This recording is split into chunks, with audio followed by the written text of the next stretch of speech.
मैं Sanjeev Kumar Gaur Gaur study point से आज आपके सामने इस वीडियो में UP board exam 2024 class 10th के लिए विषय हिंदी की बहुविकल्पीय प्रश्नों की सीरीज लेके आया हूं। इस वीडियो में हम 20 प्रश्नों को कवर करेंगे। इसी तरीके से 5 वीडियोज हमारी बहुविकल्पीय प्रश्नों की रहेंगी, जिसके अंतर्गत हम 100 प्रश्नों को कवर करेंगे। अगर आपने इतना पढ़ लिया तो आपके लिए काफ़ी है, क्योंकि पेपर में आने वाले 20 प्रश्न इन्हीं 100 प्रश्नों में से आपको मिल जाएंगे। आगे बढ़ने से पहले अगर आप हमारे चैनल पर नए हैं तो चैनल को सब्सक्राइब और वीडियो को लाइक अवश्य कर दें तथा अपने दोस्तों के साथ शेयर करना ना भूलें, जिससे कि मैं जो भी वीडियो अपलोड करूं आपके पास उसकी नोटिफिकेशन पहुंच सके। इसके लिए बेल आइकन दबाना ना भूलें। तो आइए पहला प्रश्न यहां पर हम देखते हैं। रीतिकाल की समय अवधि क्या है? पहला ऑप्शन है 1643 से 1843, दूसरा ऑप्शन है 1343 से 1643, तीसरा ऑप्शन है 743 से 1343 और चौथा डी ऑप्शन हमारा है 1843 से आज तक। तो इनमें से जो सही है वो आपका सही ऑप्शन है 1643 से 1843।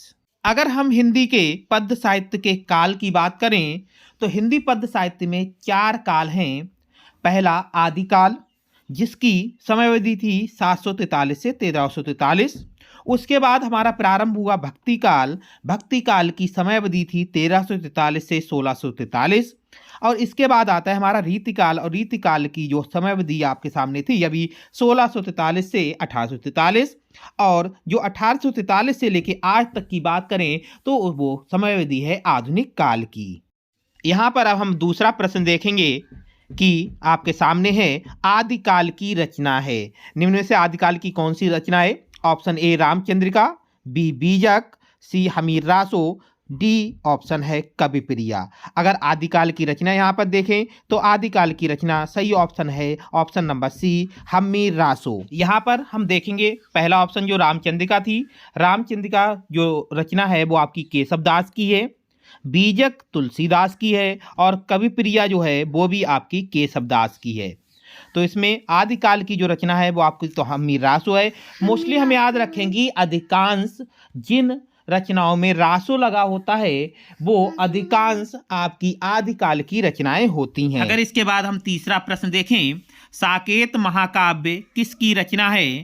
पहला ऑप्शन है मैथिली शरण गुप्त, बी ऑप्शन है जयशंकर प्रसाद, सी ऑप्शन है रामधारी सिंह दिनकर, महादेवी वर्मा आपका चौथा ऑप्शन है। इसका सही उत्तर देखें तो साकेत महाकाव्य मैथिली शरण गुप्त की रचना है।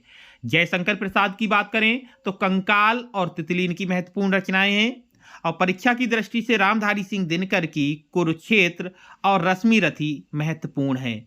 महादेवी वर्मा की यामा रचना बहुत ही ज्यादा अधिक महत्वपूर्ण है। प्रश्न देखें, छायावाद युग के कवि हैं।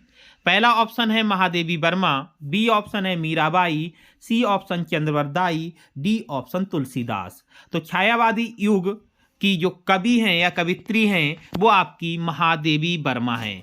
महादेवी वर्मा को आधुनिक काल की मीरा भी कहा जाता है और महादेवी वर्मा की यामा बहुत ही अधिक महत्वपूर्ण रचना है। अगर और ऑप्शंस को देख लें तो इसमें महत्वपूर्ण चंद्रवरदाई की रचना पृथ्वीराज रासो है जो आदिकाल के कवि हैं। तुलसीदास की रामचरितमानस महत्वपूर्ण रचना है और तुलसीदास भक्ति काल के कवि हैं। अगला प्रश्न देखें तो भूषण किस युग के कवि हैं? पहला ऑप्शन आदिकाल, बी ऑप्शन भक्तिकाल, सी ऑप्शन रीतिकाल, डी ऑप्शन इनमें से कोई नहीं। तो भूषण की बात करें तो भूषण जो है वो आपके रीतिकाल के कवि हैं। अगर आदिकाल की बात करें तो पृथ्वीराज रासो के रचयिता चंद्रवरदाई जो है वो आपके आदिकाल के कवि हैं। भक्तिकाल की बात करें तो भक्तिकाल 2 भागों में बांटा गया था, राम भक्ति काव्यधारा और कृष्ण भक्ति काव्यधारा। कृष्ण भक्ति में अगर बात करें तो मीराबाई महत्वपूर्ण है और राम भक्ति में बात करें तो तुलसीदास और सूरदास महत्वपूर्ण है जो भक्ति काल के। अगला प्रश्न देखेंगे, अद्भुत आलाप किसकी रचना है? अद्भुत आलाप किसकी रचना है? पहला ऑप्शन है महावीर प्रसाद, बी ऑप्शन है हरिश्चंद्र, सी ऑप्शन है भूषण और डी ऑप्शन है हरिऔध सिंह उपाध्याय। प्रश्न का सही उत्तर है महावीर प्रसाद द्विवेदी। पहला ऑप्शन महावीर प्रसाद द्विवेदी की अद्भुत आलाप रचना है। अगला प्रश्न यहां पर देखेंगे, व्यक्तिवाचक संज्ञाएं। ए ऑप्शन लोग, B option police, C option Mohan, D option जल। तो इसका सही उत्तर होगा ऑप्शन नंबर सी, मोहन।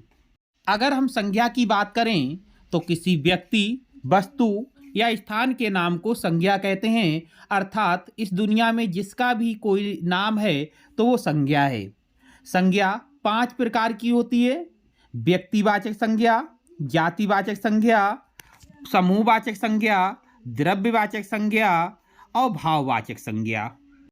अगला प्रश्न यहाँ पर देखेंगे, मैं स्कूल जाता हूँ इस वाक्य में सर्वनाम होगा। ऑप्शन ए मैं, B option school, C option जाता, डी ऑप्शन हूँ।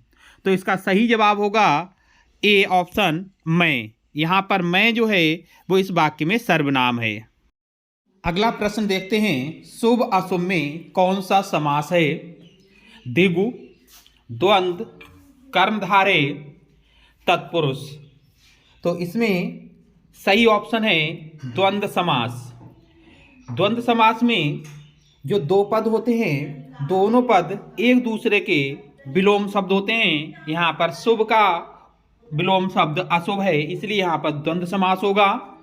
द्विगु में पहला पद गिनती को दर्शाता है, कर्मधारय में पहला शब्द विशेषता को दर्शाता है, तत्पुरुष में का, की, में, पे, पर आदि शब्दों का प्रयोग होता है।